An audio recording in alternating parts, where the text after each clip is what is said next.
Hello students, welcome to Hindi class. Hindi class में आज मैं आप लोगों को पढ़ाने जा रही हूँ मात्राएं। तो चलिए शुरू करते हैं। सबसे पहले हम देखेंगे मात्रा है क्या। तो आपने वर्णमाला तो पढ़ा ही है। वर्णमाला में क्या क्या आते हैं? स्वर और व्यंजन अक्षर आते हैं। तो स्वर अक्षर अ से लेके अह तक स्वर अक्षर के अपने अपने चिन्ह होते हैं।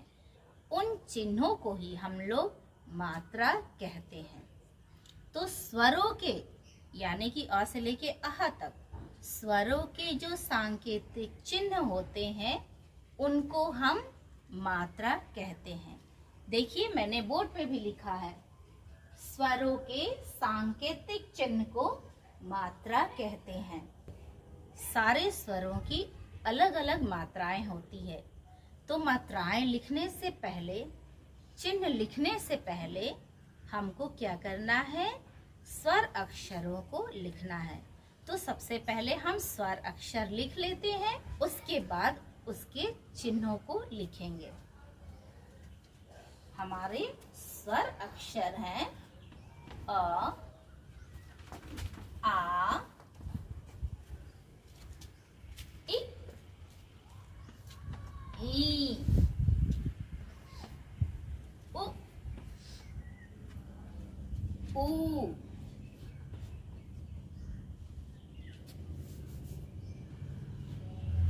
री, ए, ऐ,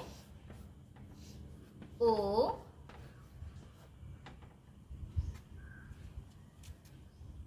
औ,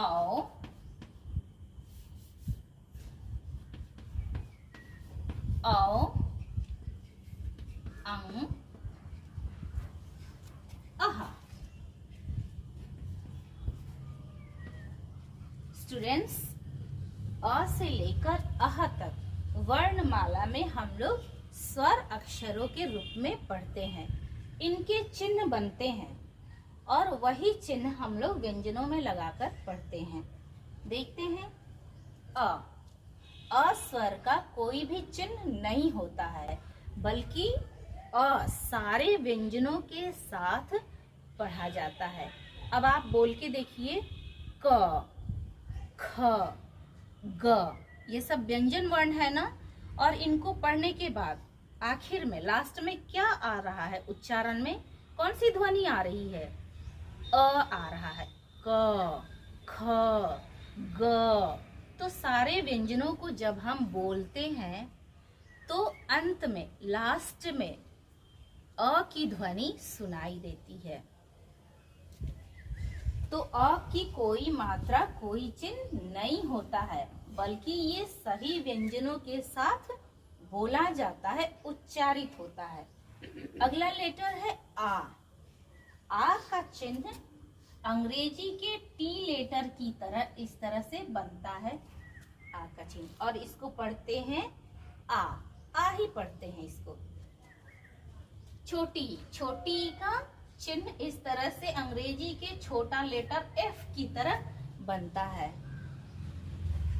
बड़ी ई, बड़ी ई का चिन्ह इस तरह से अंग्रेजी के एफ लेटर का ठीक उल्टा। ये देखिए, छोटा एफ की तरह बना था, लेकिन ये ठीक इस तरह से उल्टा बनता है।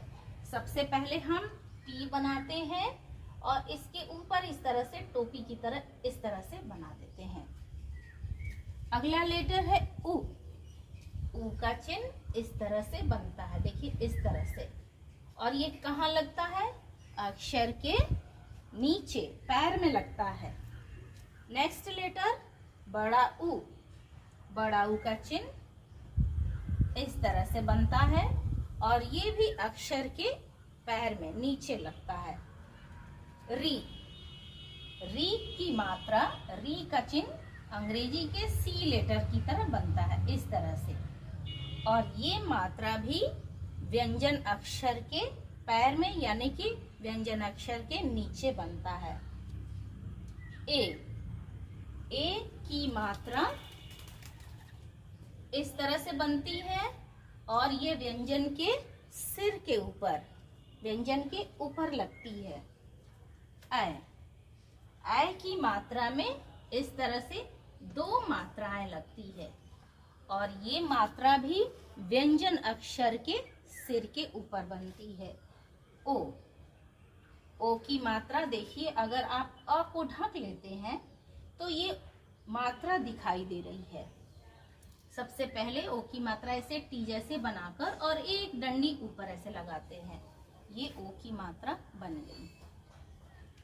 औ की मात्रा भी ये देखिए, अ को ढकेंगे तो ये अ की मात्रा दिखाई दे रही है, देखिए ऐसे।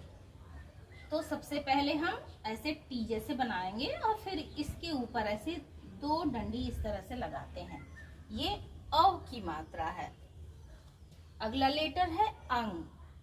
अंग की मात्रा ऐसे अक्षर के सिर के ऊपर बनती है, एक बिंदी। अह, अह की मात्रा अक्षर के बगल में इस तरह से 2 बिंदी ऐसे लगाते हैं हम लोग, देखिए यहाँ भी लगा हुआ है। इसी तरह से हम लोग अह की मात्रा बनाते हैं और इसको उच्चारण में जैसे आप स्वर पढ़ते हैं उसी तरह से मात्रा को भी हम लोग व्यंजनों में लगाकर उसी तरह से पढ़ते हैं। तो स्टूडेंट्स, आज के क्लास में आपने मात्राएं सीखी है, मात्रा किस तरह से बनती है और उसका उच्चारण व्यंजनों के साथ, व्यंजन अक्षरों के साथ किस तरह से किया जाता है। अगले क्लास में मिलते हैं अगले टॉपिक के साथ। Bye bye.